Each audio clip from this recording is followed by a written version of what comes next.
الإنسانية قائد الشعوب المتطلعة للحرية وندين المجتمع الدولي بصمتهم المبهم دون تحريك ساكن. نحن شعب تبقى حرية القائد عبد الله أوجلان. حياة بدون القائد. بتحبوا مين؟ مين قائدنا؟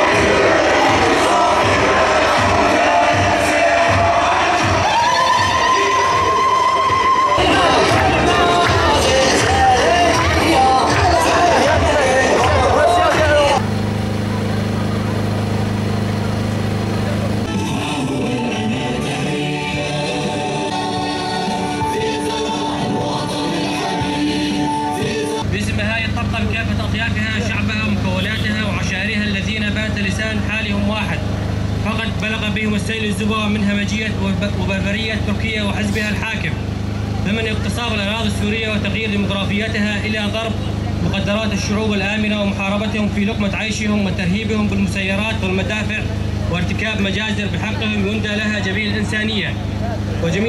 وجميعنا يعلم أن تركيا همها الأول والأخير هو ضرب مشروع الأمة الديمقراطية ومشروع الإدارة الذاتية، ذلك المشروع الذي ولد من رحم الفكر الحر والفلسفة التنويرية التي سار عليها قائد الشعوب عبد الله أوجلان قبيل وحتى بعد اعتقاله وفرض العزلة المشددة عليه منذ أكثر من عقدين من الزمن في محاولة منها لخنق فلسفة أو منع انتشارها، لكن هيهات فقد كانت فلسفة وفكرها أقوى من جدران زنزانته. ولجنة مناهضة التعذيب CBT التي تتخذ دور الأعمى والأصم والأبكم في قضية القائد عبد الله أوجلان، والتي لم تقل ما يتوجب عليها قوله والكشف عنه، وإن دل هذا على شيء فلا يدل إلا على ازدواجية المعايير الأوروبية واستمرار المؤامرة الدولية ضد القائد عبد الله أوجلان. فمنذ عام 1999 وحتى الآن لا زالت قضية الانتهاكات والمعاملة السيئة والعزلة الممارسة